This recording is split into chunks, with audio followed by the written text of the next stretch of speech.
اور بنیادی طور سے اہل کفر کے مقابلے میں ہم سب مسلمان ہیں کہ جب الکفر ملت واحدہ، کفر کوئی بھی ہو، کسی بھی انداز کا ہو، کوئی 10 خدا مانے، کوئی 100 خدا مانے، کوئی 1000 خدا مانے، کفر کفر ہے، تو کفر کے مقابلے میں ہم سب مسلمان ہیں، یہ ہماری پہچان ہے۔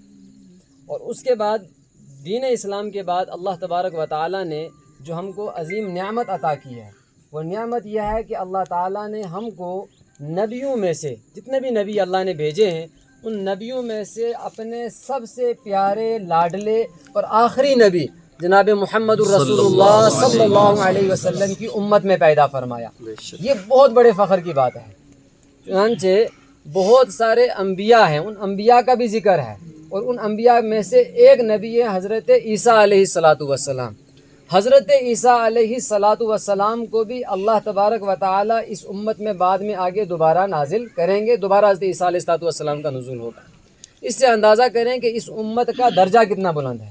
اور اس امت کے درجے کے بارے میں آپ ذہن میں سمجھیں تو قرآن کریم میں اللہ تعالیٰ فرماتے ہیں کنتم خیر امت اخرجت للناس، کہ جتنی بھی امتیں میں نے بھیجی ہیں، حضرت آدم علیہ السلام کی بھی ایک امت ہے جو ان کو ماننے والی ہے، حضرت شیس علیہ السلام کی ایک امت ہے، حضرت نوح علیہ السلام کی ایک امت ہے، پھر آگے چلیں تو حضرت موسیٰ علیہ السلام کی، حضرت یوسف علیہ السلام کی، حضرت یعقوب علیہ السلام کی، حضرت ابراہیم علیہ السلام کی، حضرت عیسیٰ علیہ السلام کی، ہر ایک کی اپنی امت ہے۔ فرمایا کہ یہ جو امت ہے یہ خیر امت ہے، ان تمام امتوں میں سب سے بہترین امت ہے۔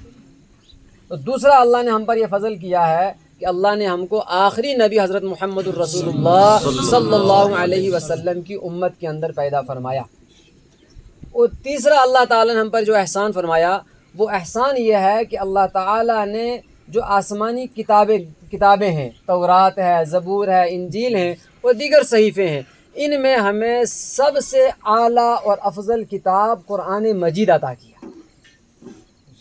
اور قرآن مجید وہ کتاب ہے، اس سے پہلے بھی اللہ نے کتابیں نازل فرمائی ہیں، لیکن اللہ نے کسی کتاب کی حفاظت کی گارنٹی نہیں لی۔ لیکن جب قرآن کریم نازل ہوا تو اللہ تعالیٰ نے فرمایا اِنَّا نَحْنُ نَزَّلْنَا الذِّكْرَ وَإِنَّا لَهُ لَحَافِظُونَ، کہ اس قرآن کریم کو ہم ہی نے نازل کیا ہے اور ہم ہی اس کی حفاظت کریں گے۔ اور قرآن کریم میں اللہ نے فرمایا کہ لا یأتیہ الباطل، کہ اس قرآن کے پاس باطل نہ دائیں سے، نہ بائیں سے، نہ آگے سے، نہ پیچھے سے، کہیں سے بھی قرآن کریم کے اندر باطل نہیں گھس سکتا ہے۔ آج ورنہ معمولی نہیں ہے، 1500 سال گزر گئے ہیں، 1450 سال سے زائد عرصہ گزر گیا، 1500 سال کے قریب عرصہ ہونے والا ہے، لیکن قرآن کریم کی ایک زبر، ایک زیر، ایک پیش، ایک حرف کی تبدیلی نہیں ہوئی۔ یہ ہمارا ایمان ہے۔ اور قرآن کریم یہ اللہ تبارک و تعالیٰ، چونکہ ہم سب کے محبوب ہیں، اصل تو اللہ خالق ہیں، اللہ پیدا کرنے والے ہیں۔ قرآن کریم میں اللہ فرماتے ہیں کہ مومنین کو اپنے رب کے ساتھ بہت سخت محبت ہوتی ہے۔ والذین آمنوا اشد حبا للہ، کہ جو ایمان والے ہیں وہ اپنے اللہ سے، اپنے خالق سے، اپنے مالک سے، اپنے رازق سے جو ہے ٹوٹ کر محبت کرنے والے ہیں۔ اور اللہ ہمارے محبوب ہیں، اور جس اللہ نے قرآن بھیجا ہے وہ تمام مخلوق میں سب سے پیاری ہستی ہے۔ اب یہ قرآن ہمارے محبوب کا کلام اور ہمارے محبوب کے ذریعے ہم تک پہنچا ہے۔ اور کبھی ایسا نہیں ہوتا ہے کہ ایک محبوب، ایک دوست کسی دوست کو خط بھیجے، ایک محبوب کسی محبوب کو کوئی پیغام، کوئی لیٹر، کوئی خط بھیجے، اور ہم وہ محبوب اس خط کو لے بڑے پیار سے اس کو چومے، سنبھال کر کے جناب اوپر الماری میں رکھ دیا۔ کبھی ایسا ہوتا ہے؟ محبوب نے خط بھیجا ہے، بڑے پیار سے انسان کھولتا ہے، دیکھتا ہے میرے محبوب نے لکھا کیا ہے، میرے محبوب نے میرے لیے کیا پیغام بھیجا ہے۔ تو یہ قرآن ہمارے محبوب اللہ کی جانب سے اس امت کے لیے پیغام ہے۔ اس لیے اس قرآن کریم کے اس امت کے اوپر 5 بنیادی حق ہیں۔ ان میں سے پہلا حق یہ ہے اس قرآن کریم پر ایمان لانا، کہ اس بات پر ایمان لانا کہ قرآن کو بھیجنے والا اللہ ہے، جس ہستی پہ بھیجا ہے وہ جناب محمد الرسول اللہ صلی اللہ علیہ وسلم کی ہستی ہے۔ اس بات پر ایمان لانا کہ ذالک الکتاب لا ریب فیہ، اس پورے قرآن کریم کے اندر رتی برابر شک کی گنجائش نہیں ہے۔ اس بات پر ایمان لانا کہ اس قرآن کریم کے ایک ایک حرف تو دور کی بات ہے، زبر زیر پیش میں بھی کوئی تبدیلی نہیں ہو سکتی ہے۔ قرآن کریم سچی سچی کتاب ہے۔ اور دل سے اس کو ایمان دو طریقے ہیں، اقرار باللسان زبان سے کہنا ہے، و تصدیق بالقلب دل سے اس کو ماننا ہے، یقین رکھنا ہے اس پر۔ دوسرا اس کا حق یہ ہے قرآن کریم کا تلاوت کرنا، قرآن کریم کی تلاوت کرنا۔ اور یہ قرآن جب اللہ تعالیٰ نے اپنے پیارے نبی صلی اللہ علیہ وسلم کو بھیجا تو ان نبی پاک صلی اللہ علیہ وسلم کی ذمہ داریاں بیان کرتے ہوئے فرمایا، ایک ذمہ داری یہ ہے کہ وَيَتْلُو عَلَيْهِمْ آیَاتِهِ، کہ قرآن کریم کی آیات پڑھ کر کے سناتے ہیں، قرآن کریم کی آیات کی تلاوت کرتے ہیں۔ یہ تلاوت قرآن کریم کا ایک حق ہے جو ہمیں کرنا ہے، اس کو ادا کرنا ہے، اس سے ہمیں غفلت نہیں کرنی ہے۔ اور تلاوت اللہ اکبر، ایک آدمی نے الف لام میم پڑھا، کچھ سمجھ میں نہیں آیا، اور الف لام میم پڑھنے میں کیا ٹائم لگتا ہے، لیکن الف لام میم پڑھنے پر اللہ تعالیٰ 30 نیکیاں عطا کرتے ہیں، اس کے ایک ایک حرف پر 10 نیکیاں ملتی ہیں۔ تو یہ تلاوت ہے۔ تیسرا حق یہ ہے تدبر، کہ قرآن کریم کے اندر غور و فکر کرنا، قرآن کریم کو سمجھنا، یہ اس قرآن کا حق ہے۔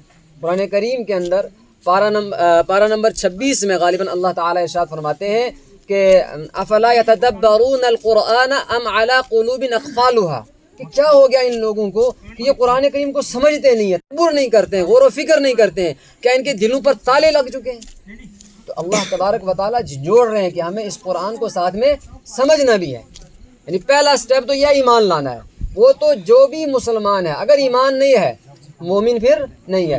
دوسرا سٹیپ، دوسرا حق یہ ہے ایمان لانے کے بعد اس کی تلاوت کریں، تلاوت بھی ہو گئی، پڑھنا آ گیا، اب تیسرا حق یہ ہے کہ تلاوت کرنے کے بعد اس میں غور و فکر کریں، تدبر کریں، اس کو سمجھیں قرآن کریم میں کیا کہا گیا۔ پھر اس 3 حقوق کے بعد چوتھا حق یہ ہے کہ اس قرآن کریم پر عمل کیا جائے۔ بسا اوقات ایسا ہوتا ہے کہ ہمیں پتہ تو ہے، مسائل تو معلوم ہے، لیکن انسان کہتا ہے کہ کریں گے وہی کہ ما وجدنا علیہ آباءنا اولو کان آباؤہم لا یعقلون شیئا ولا یہتدون، انسان کہتا ہے جی وہی کریں گے جو ہم باپ دادا سے کرتے آ رہے ہیں، جو ہمارے نسل در نسل چلتا آ رہا ہے۔ قرآن کہتا ہے کہ کیا اگر ان کے باپ دادا کو کسی چیز کا شعور نہیں تھا تو کیا آگے وہی چلتا رہے گا؟ تو قرآن کریم کو پڑھنا ہے، تلاوت کرنی ہے، پھر سمجھنا ہے، سمجھنے کے بعد جو قرآن کریم کا منشا ہے، قرآن کریم جو ہم سے مطالبہ کرتا ہے اس پر عمل کرنا ہے۔ اور قیامت میں اس کا سوال ہوگا، اس کا سوال ہوگا وَمَاذَا عَمِلَ فِيمَا عَلِمَ، کہ جو علم عطا کیا تھا اس میں کتنا عمل کیا۔ تو یہ قرآن کریم کا چوتھا حق ہے۔ اور 5واں حق بڑا اہم ہے۔ 5واں حق یہ ہے، انسان سمجھتا ہے کہ جناب میں نماز پڑھ رہا ہوں، میں قرآن پڑھ رہا ہوں، میں سمجھ رہا ہوں اور میں دین پہ چل رہا ہوں، کافی ہو گیا۔ کہا نہیں، 5واں حق یہ ہے کہ جتنا یہ جانتا ہے اتنا دوسروں تک پہنچانا، قرآن کریم کی اشاعت کرنا، قرآن کے پیغام کو عام کرنا، قرآن کی تلاوت پر دوسروں کو ابھارنا، یہ تمام چیزیں ہیں کہ یہ ایک قرآن کریم کے حقوق ہیں، جن حقوق سے آج ہم غافل ہو رہے ہیں۔ جب ہم ان حقوق سے غافل ہوئے، نتیجہ یہ ہوا کہ غیروں نے جو پڑھایا ہم لوگوں نے، ہمارے بچوں نے وہی پڑھنا شروع کر دیا، باطل نے جو چیز بتائی وہ شروع ہو گیا۔ آج پھر ورنہ قرآن کریم کے بارے میں شک ہوتا ہے، ایمانیات کے بارے میں شک ہوتا ہے، یہ ساری چیزیں ہوتی ہیں۔